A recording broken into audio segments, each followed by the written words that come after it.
The silence that followed the fading of the white light was the deepest that the Grand Council chamber had ever known. 12 elders sat upon their thrones with their ancient beliefs shattered around them like broken glass, and not one of them could find words to speak against what they had witnessed with their own eyes. Elder Vorthax stared at the glowing runes that covered the walls of the sacred chamber, and for the first time in his long life, he felt the cold grip of doubt around his heart. The prophecy was real. The bond was real. And everything the Draconari had believed about blighted ones for 1,000 years had been built on a foundation of fear and forgetting. Kyraxis rose from her knees and walked to where Sora still stood holding Bile, and she knelt before the small human girl with her great head bowed in a gesture of respect that high matriarchs never showed to anyone. She spoke in a voice that carried through the silent chamber and told Sora that she owed her a debt that could never be repaid. The child had saved not just one life, but had awakened an entire civilization from a nightmare they had chosen to forget. Sora did not understand why the big dragon was bowing to her, and she reached out to pat Kyraxis on the snout the same way she might comfort a sad dog back home on Earth. She told Kyraxis that it was okay because everyone made mistakes, and the important thing was that Bile had a mommy now who loved him. Bile chirped in agreement and stretched his crooked neck to nuzzle against his mother's cheek, and Kyraxis made a sound that was somewhere between a laugh and a sob as she felt her son's forgiveness wash over her. Ambassador Yoon stepped forward and asked what would happen now that the prophecy had been revealed, and Thalrus was the one who answered. With wonder still shining in his eyes, he explained that the runes contained more than just a prophecy about the heart-chosen bond. They contained the true history of the blighted ones and instructions for how the Draconari could restore what they had lost. The blighted ones were never meant to be abandoned, but were meant to be the bridges between the Draconari and other species across the galaxy. Their differences were not weaknesses, but gifts that allowed them to understand and connect with beings who were unlike the perfect Draconari in form and thought. The Great War had been won not because the Draconari became strong by casting out the weak, but despite it they had survived through luck and sacrifice, and they had blamed their near defeat on the very ones who could have helped them build alliances instead of facing their enemies alone. For 1,000 years, the Draconari had isolated themselves from the galaxy and viewed all other species as lesser beings, unworthy of true connection. And for 1,000 years, the blighted ones had been dying alone in the ashen wastes, taking with them the potential for something greater than the Draconari had ever imagined. Elder Vorthax finally found his voice and asked what the council was supposed to do with this knowledge, how they could undo a millennium of tradition in a single night. It was Sora who answered him, though she did not realize that she was speaking wisdom beyond her years. She said that they should just start being nice to the babies who looked different, and that being nice was not hard if you tried. The other elders exchanged glances at this simple advice, and one by one they began to nod in agreement with the human child, who had seen what they could not. A declaration was made that night that would change Draconari society forever. The practice of abandoning blighted ones was abolished, and messengers were sent to every corner of Valethrix to spread the news. Families who had hidden their blighted children in secret shame were invited to bring them forward without fear of punishment, and the ashen wastes were declared sacred ground where the spirits of the wrongly abandoned would be honored. In the weeks that followed, 17 blighted ones emerged from hiding across the planet, each one brought forward by parents who had defied tradition in secret to save children they could not bear to lose. Sora made it her mission to meet every single one of them, and she gave each of them a name in her own language. because she believed that everyone deserved a name that meant something beautiful. There was Haniel, who meant sky, and Isail, who meant dew, and Jumbit, who meant golden light, each blighted. One was different in their own way, with twisted wings or mismatched scales or bodies that did not match what Draconari considered perfect, but Sora saw beauty in all of them, and her certainty helped others begin to see it too. Bile grew stronger every day as his bond with Sora deepened, and though his body remained crooked and small, his mind developed faster than any hatchling in recorded history. He learned to speak in complete sentences within a month, and he spent hours talking with Sora about everything from her favorite colors to her dreams for the future. Kyraxis formally acknowledged him as her son and heir, and though some Draconari still whispered in disapproval, those whispers grew quieter as Bile proved himself to be thoughtful and kind in ways that his perfect siblings could not match. The trade negotiations between Earth and Velthrix resumed, but they had transformed into something much more significant than the exchange of minerals for technology. The two species had formed a bond that went deeper than commerce. A bond built on the foundation of a little girl's love for a creature that everyone else had thrown away. On the day the human delegation finally prepared to return to Earth, the entire city of Velkith gathered to see them off. Ambassador Yunjihei stood beside Kyraxis and watched as Sora said goodbye to the blighted ones she had named, and the friends she had made among the Draconari children who had learned to see past appearances. Bile stood beside his human with his twisted wing draped over her shoulders, and his one good eye was wet with tears he did not try to hide. He asked if Sora was really leaving and if she would forget about him when she returned to her own world. Among the stars, Sora knelt down and wrapped her arms around his crooked neck, and she whispered a promise that she would never forget him no matter how far apart they were. She told him that distance did not matter to friends who carried each other in their hearts, and that she would come back to visit as soon as she was old enough to travel by herself. And then she added with a smile that he was still the cutest dragon she had ever seen. Bile laughed, a sound that Draconari hatchlings were not supposed to be able to make, and he told her that she was the strangest human he had ever met. Ambassador Yun announced that it was time to board the shuttle, and Sora reluctantly released her friend and walked toward the waiting ship with tears streaming down her face.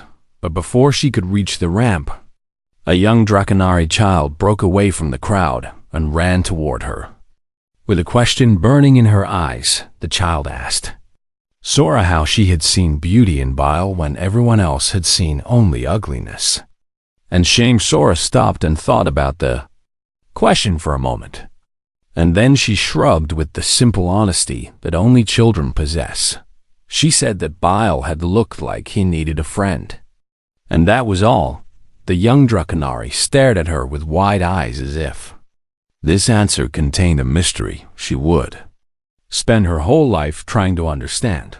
Perhaps that was exactly what it was. Sora climbed aboard the shuttle and pressed her face against the window to wave at Bile until the ship rose into the sky and the city below became a tiny speck of light. Bile watched the shuttle until it disappeared among the stars, and then he turned to face his future with his head held high.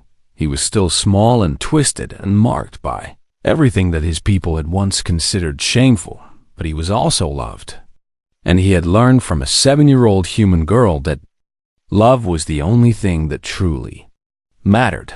The ugliest dragon hatchling on Velthrix would grow to become one of the greatest leaders his people had ever known, and he would spend his life building bridges between species, just as Sora had built a bridge between her heart and his. And in the end, that was all it ever took. A child who saw a creature that needed a friend and chose to be one.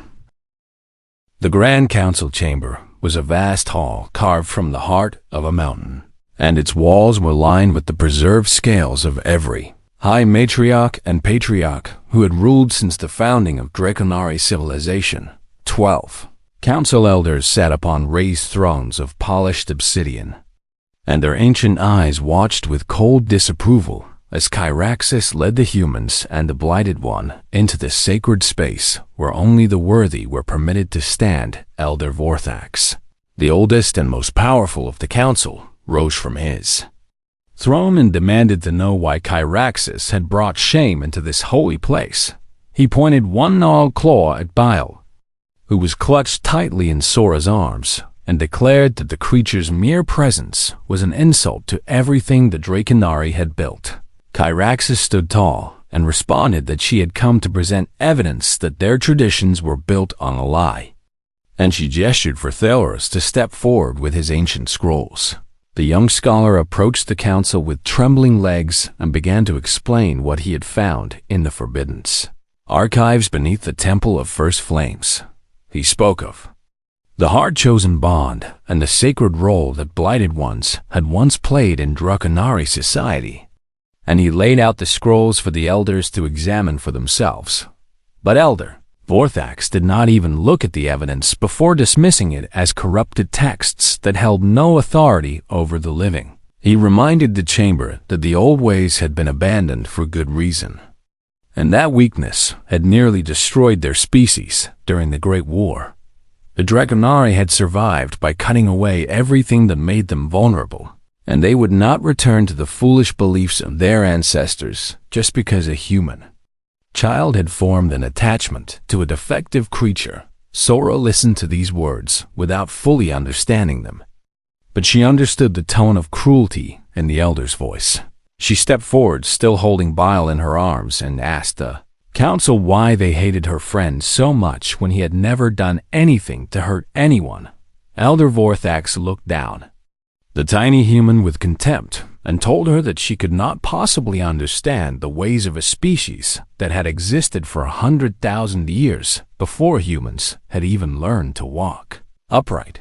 He ordered the guards to take the Blighted One and carry out the sentence that had been declared at its hatching. 4 armored Draconari warriors moved toward Sora with weapons drawn, and Ambassador Yoon rushed forward to shield her daughter while Kyraxis positioned herself between the guards and the child. But Elder Vorthax commanded Kyraxis to stand aside or face exile herself for defying the will of the council. The High Matriarch hesitated because exile meant losing everything she had built over centuries of service to her people. Sora looked up at the massive dragon who had begun to show her kindness and saw the fear in Kyraxis' eyes, and she made a decision that no 7-year-old should ever have to make. She stepped out from behind the adults and walked toward the guards alone with Bile still held against her chest. Ambassador Yoon screamed for her to come back, but Sora kept walking until she stood directly in front of the armored warriors who towered over her like mountains of steel and scale. She did not cry, and she did not beg. She simply looked up at them with eyes that held no fear and spoke words that echoed through the silent chamber. She told them that Bile was her friend, and that friends protected each other no matter what.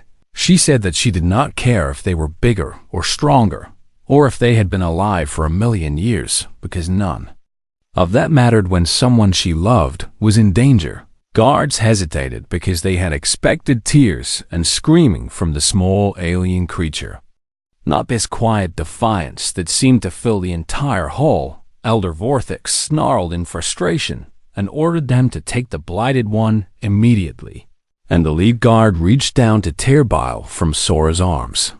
But as the armored claw closed around the hatchling, Bile lifted his misshapen head and opened his malformed jaws, and from his throat came a flame that no hatchling should have been able to produce. The fire that erupted was not orange or red like the flames of normal Draconari. It burned pure white, the color of the first dragons who had created life on Velthrix at the beginning of time. The flame did not burn or harm anything it touched, but instead seemed to pass through solid matter like light through glass, and as the white fire spread across the walls of the chamber, something miraculous began to happen. Ancient runes that had been hidden beneath layers of stone and time began to glow with the same white light. and words that had not been read for thousands of years appeared on every surface of the sacred. All the council elders stared in disbelief as their own chamber revealed secrets that had been buried since before their grandparents were born. Dalrose fell to his knees and whispered that it was the prophecy. The true prophecy that had been erased from all the texts. The glowing words spoke of a time when the Draconari would forget their greatest strength and would cast out those who carried the fire of creation within them. They spoke of darkness that would grow in the hearts of a proud people who had chosen fear over love. And they spoke of a day when an outsider would see the truth that the Draconari had blinded themselves to, and that the bond between the unwanted and the unexpected would restore what had been lost. The white flame continued to pour from Bile's jaws, and his small body glowed with power that seemed impossible for such a broken creature to contain. But he was not burning himself out because the light was not coming from him alone. It was coming from the connection between his heart and the heart of the little girl, who held him without fear. Sora was glowing too, her skin shimmering with the same white light that poured from the runes on the walls. She did not seem frightened by what was happening, but instead laughed, with pure joy, as if the fire was tickling her rather than filling her with ancient power. Elder Vorthax stumbled backward from his throne and demanded to know what sorcery this was.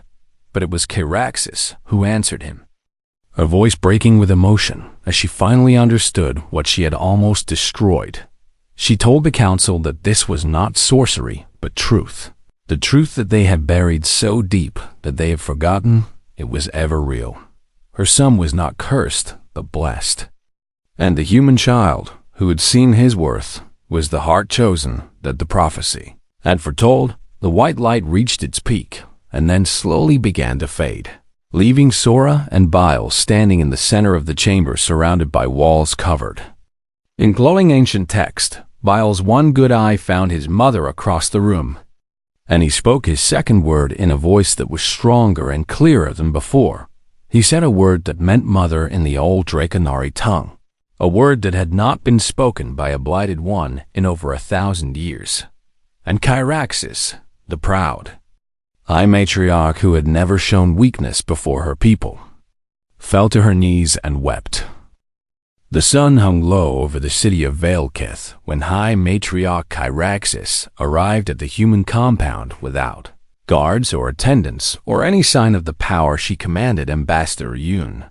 Jihei watched the massive dragon approach through the damaged window and felt a cold fear settle in her chest because she did not know whether Charaxus had come as an enemy or something else. Entirely the security team moved to intercept. But Charaxus raised one clawed hand in a gesture of peace and announced that she wished to speak with the humans alone and unarmed. Jihei ordered her people to stand down and walk to the door herself because some conversations could only happen face-to-face. Charaxus entered the compound and had to duck her great head to pass through doorways built for smaller beings, and her scales scraped against walls that had never been designed to hold creatures of her size. She found Sora sitting in the corner of the main room with Bile's head resting in her lap, and the little girl was humming a Korean lullaby while braiding a ribbon around his crooked horn. The High Matriarch stopped and stared at the scene before her with an expression that no one in the room could read. This creature that Sora held with such tenderness had come from Charaxus herself, had grown inside an egg that she had carried and warmed and protected for months before the hatching. But when the shell had cracked open and revealed what waited inside, Charaxus had felt only shame and disgust at what her body had produced now. She watched a human child treat her rejected offspring with more love than she had shown in even a single moment. Sora looked up and saw the big dragon watching her, and she asked in her simple way if Charaxus was Bile's mommy. The question struck Charaxus like a physical blow because no one had ever called her that in connection to this creature. She had been the High Matriarch who had rightfully cast out a blighted one according to sacred tradition. But she had never been a mother to the hatchling now sleeping peacefully in a human. child's arms, Kyraxis lowered herself to the ground until her great head was level with Sora's small face, and she asked why the child had taken the creature. When anyone could see it was broken and wrong, Sora tilted her head in confusion and said that Bile was not broken because he could walk and eat and understand words and give hugs. With his wing, she asked Kyraxis what was wrong with being different, when being different just meant being special in a way that nobody else was. The High Matriarch had no answer for this simple logic that cut through centuries of tradition. Like a blade through silk, Bile stirred at the sound of his mother's voice and lifted his misshapen head to look at her with his one good eye. There was no anger in that gaze, and no accusation for the fate she had tried to give him. Only a desperate hope that maybe this time she would not turn away. Kyraxis felt something crack inside. Her chest that she had thought was made of stone. She reached out with one massive claw and touched the crooked horn that Sora had decorated with a pink ribbon. And Bile flinched at first before leaning into the contact with a soft whimper. Tears began to fall from the High Matriarch's ancient eyes, and she did not know why she was crying, or when she had last felt the burn of salt water on her scales.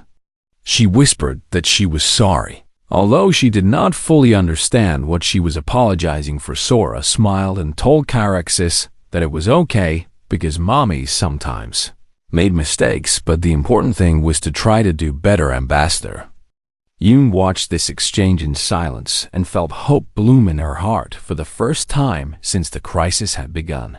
But the moment was shattered by the arrival of Theros, who burst through the door with his scrolls clutched tightly and fear written across his features. He told them that the High Council had rejected his findings and had declared the ancient texts to be corrupted history that held no authority over current law. The Council had ordered the compound to be stormed at sunset, and they had authorized the use of force to retrieve the Blighted One and restore the honor that the humans had stolen. Kyraxis rose to her full height, and her eyes blazed with a fury that made even Ambassador Yoon step back in alarm. She declared that she was the High Matriarch and that her word carried weight in the council chambers, and she would go to them herself and demand that they hear the truth. Theros warned her that the council had already voted, and that even a High Matriarch could not overturn their decision without proof that the old way still held power. Kyraxis looked down at Bile and Sora, and she asked what proof could possibly convince the council that a Blighted One was anything more than a curse upon their bloodlines. The young scholar explained that according to the ancient texts, the bond between a Blighted One and a Heart Chosen would manifest in ways that could not be denied. The Blighted One would develop abilities far beyond what any normal hatchling could possess, and these abilities would only awaken in the presence of their chosen protector. Sora asked what kind of abilities he was talking about, and Theros admitted that he did not know because the texts were incomplete and many sections had been destroyed. During the war, all he knew was that the bond was supposed to create something greater than either individual could become alone. The sun continued to sink toward the horizon, and the sounds of the crowd outside grew louder as the deadline approached. Kyraxis made a decision that would have seemed impossible. Just days ago, she told Ambassador Yoon that she would take the humans to the council chambers herself, and that she would stake her position and her honor on proving that her son was not a curse, but a gift. Sora stood up and took Bile's small claw in her hand, and she told the High Matriarch that she was not scared because Bile would protect her and she would protect Bile. The hatchling chirped in agreement and pressed closer to his human, and together they followed the adults toward the door. As they stepped outside into the orange light of the setting sun, the crowd fell silent at the sight of Kyraxis walking beside the humans with her rejected offspring held in the arms of a small girl. No one knew what to say or do because nothing like this had ever happened in the long history of their people. Kyraxis raised her voice and announced that anyone who wished to stop her would have to go through her first. And not a single Draconari moved to challenge the fury in her eyes. The path to the council chambers opened before them, and the strange group began to walk a high matriarch who had abandoned her own child, a human ambassador fighting for her daughters. Happiness, a 7-year-old girl who saw beauty where no one else could, and a small twisted hatchling who had learned to speak his first word out of pure love for the only person who had ever wanted him. The fate of 2 civilizations walked with them through the streets of Valkith as the sun touched the edge of the world and the final deadline began to fall. 3 days had passed since the hatching ceremony, and the diplomatic compound had become a fortress surrounded by angry Draconari, who demanded justice for the insult to their traditions. Ambassador Yoon Jihei stood at the window of her office and watched the crowds gather in the streets below.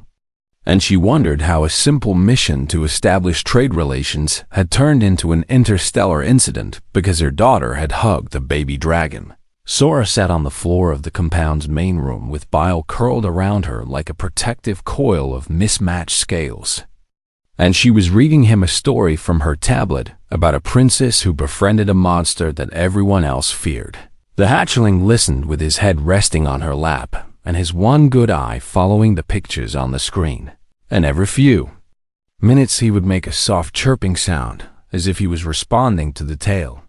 The compound's chief of security, a stern man named Park Dongwoo, approached the ambassador with a report that the situation outside was getting worse by the hour. He told her that the High Council had sent their final warning and that they had until sunset to surrender the Blighted One or face immediate expulsion from Velthrix with all trade. Negotiations permanently cancelled. Jihei pressed her hand against the cold glass of the window and felt the weight of an impossible choice pressing down on her shoulders. Earth needed this alliance because the Draconari controlled the only known source of a mineral that could revolutionize human space travel. And failure here would set back human expansion into the galaxy by decades.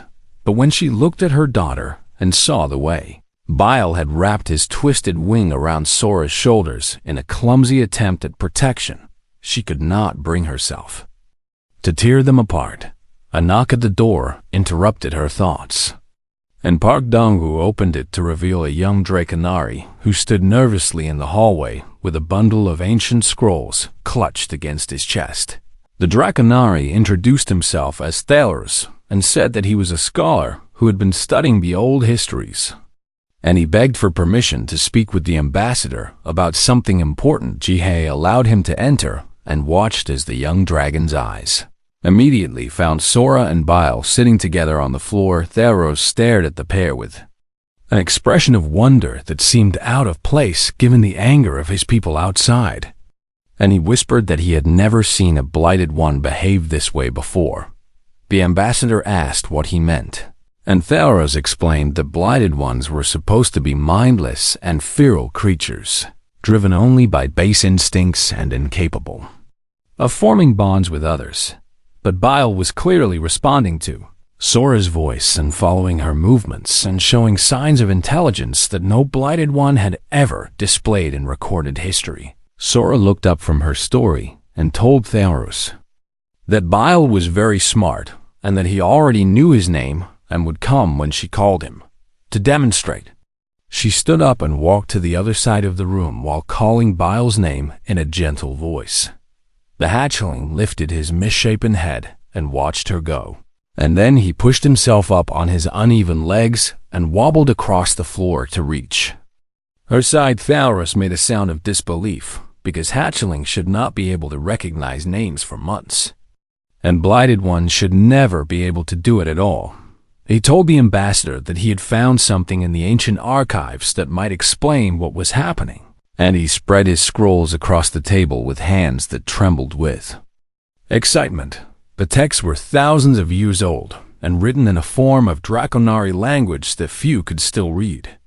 But Tharos had spent his life studying these forgotten words. He explained that long ago the Draconari did not abandon their Blighted Ones, but instead considered them sacred gifts from the first dragons who had created their species. The Blighted Ones were said to possess abilities that perfect hatchlings lacked. and they formed special bonds with chosen protectors called Heart Chosen, who could unlock their hidden potential. But a great war had come to Velthrix many centuries ago, and the Draconari had suffered terrible losses against an enemy that showed no mercy to weakness of any kind. In their desperation, they had decided that only the strong could survive, and they had buried the old traditions along with the bodies of the fallen. The practice of abandoning blighted ones had begun as a wartime necessity and had continued long after the war ended because no one remembered that it had ever been different. Jihei listened to this history with growing hope that they might find a solution that did not require choosing between her daughter's heart and Earth's future. But before she could respond, a commotion outside drew everyone's attention to the window. A group of Draconari had broken through the security perimeter and were approaching the compound with weapons drawn and fury in their eyes. Park Dongwu immediately moved to secure the ambassador and her daughter, but Sora refused to leave Bile behind. The hatchling seemed to sense the danger because he positioned himself between Sora and the window with his twisted wings spread wide as if to shield her from harm.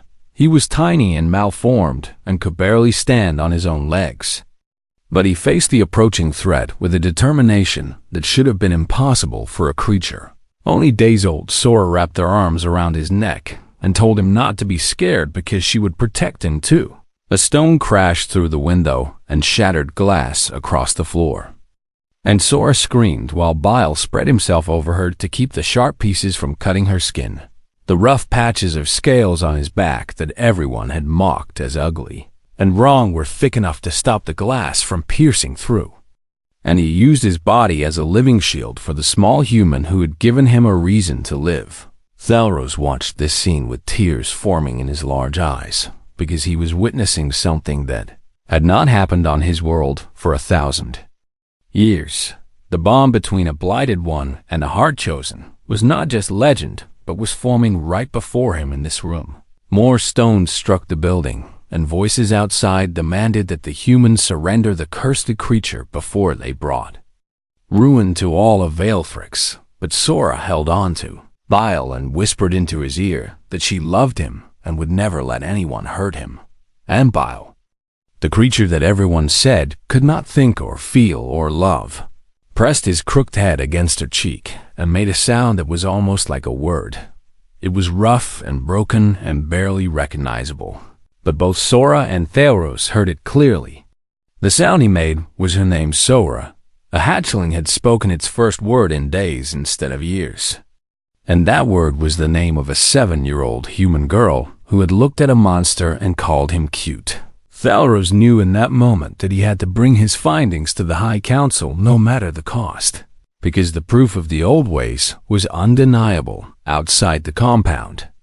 The sun continued its slow descent toward the horizon, and the deadline for surrender drew closer with every passing minute. Ambassador Yoon made her decision as she watched her daughter comfort a frightened baby dragon who would have died alone in the wastes if not for a child's simple act of love. She would not give Bile up, and she would find a way to make the Draconari see what she could see. The fate of 2 species now rested on the crooked shoulders of the ugliest hatchling ever born on Velthrix and the tiny human girl who had become his entire world.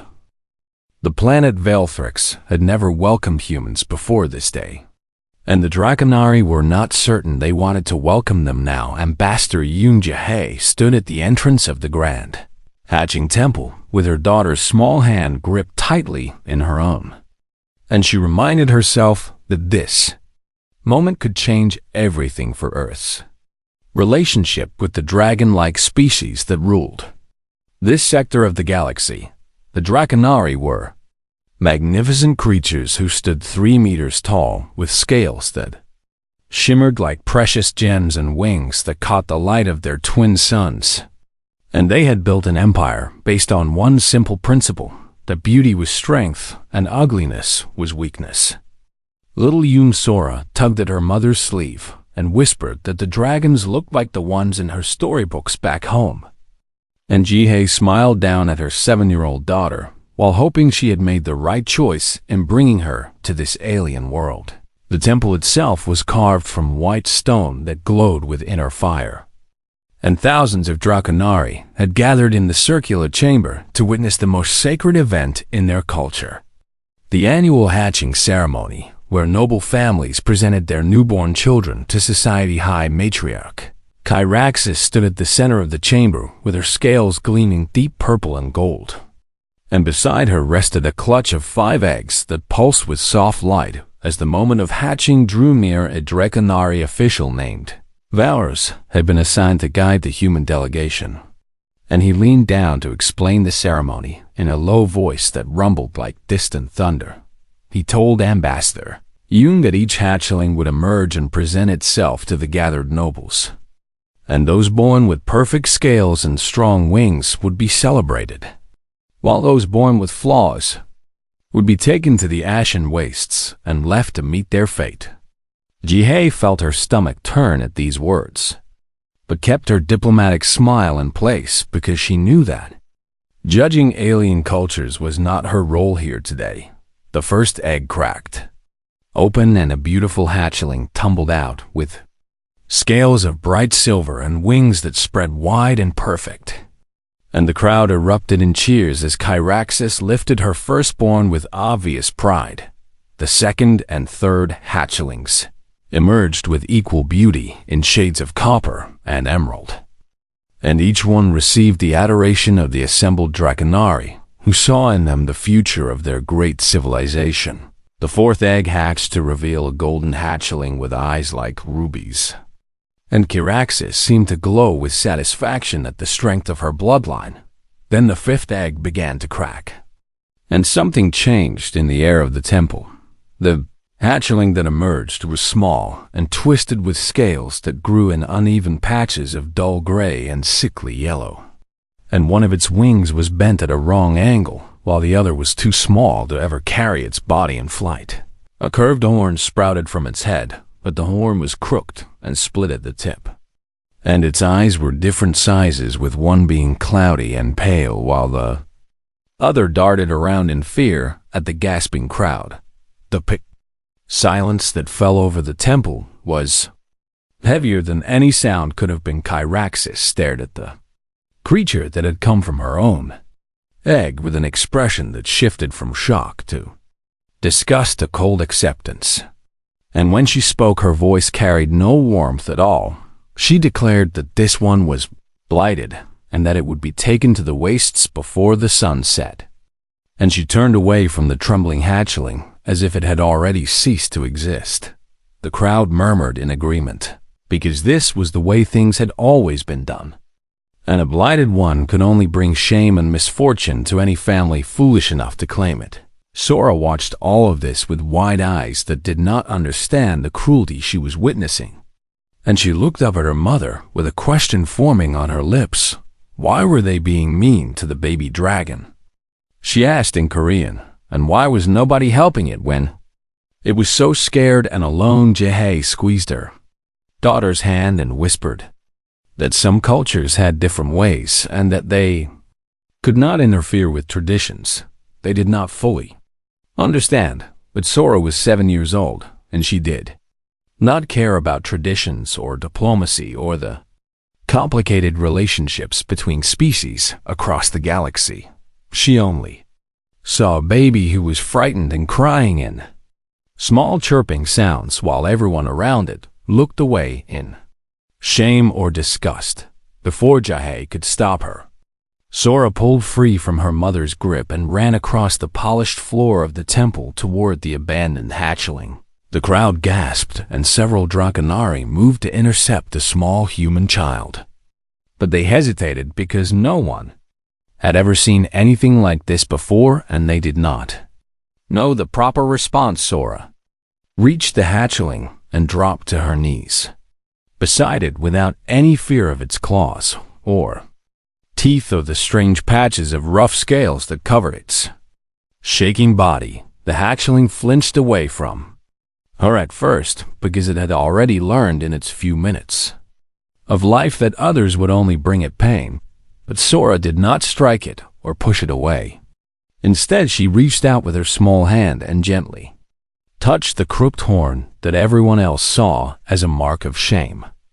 And she smiled the pure and honest smile that only a child could give. The words she spoke next would be remembered for generations on this world and many others. She said that the baby dragon was so cute and asked if she could keep it. The temple erupted in chaos as Draconari shouted in outrage and confusion while Ambassador Yoon rushed forward to collect her daughter and apologize for this breach of protocol. But Sora had already wrapped her arms around the trembling hatchling, and the creature had pressed its misshapen head against her chest with a desperate need for the warmth and acceptance it had never expected to find. Kyraxis stared at the human child who held her rejected offspring, and something flickered in her ancient eyes that might have been pain or might have been the first crack in a belief she had held for centuries. The hatchling made a soft sound that was not quite a growl and not quite a purr. And it was a sound that no blighted one had ever made before, because no blighted one had ever been held with kindness before. Velros stepped forward and declared that this was unprecedented and unacceptable, and that the human child must release the creature immediately so that tradition could be fulfilled. But Sora looked up at the massive dragon with no fear in her eyes and asked a simple question that had no simple answer. She asked why they wanted to hurt the baby when the baby had not done anything wrong. The question hung in the air of the temple like smoke from a fire that had just begun to burn. And no one present could have known that this small human girl had just started a revolution that would reshape Draconari society forever. Jihei finally reached her daughter and knelt beside her with diplomatic apologies ready on her lips. But when she saw the way the hatchling clung to Sora with its one good eye full of desperate hope, the words died in her throat. Mother, Sora said with absolute certainty in her young voice. I'm going to call him Baal because he looks like a little star to me. The name meant star in their native Korean, and it was the most beautiful thing anyone had ever called the ugliest creature on Veilthrix. And in that moment, everything changed.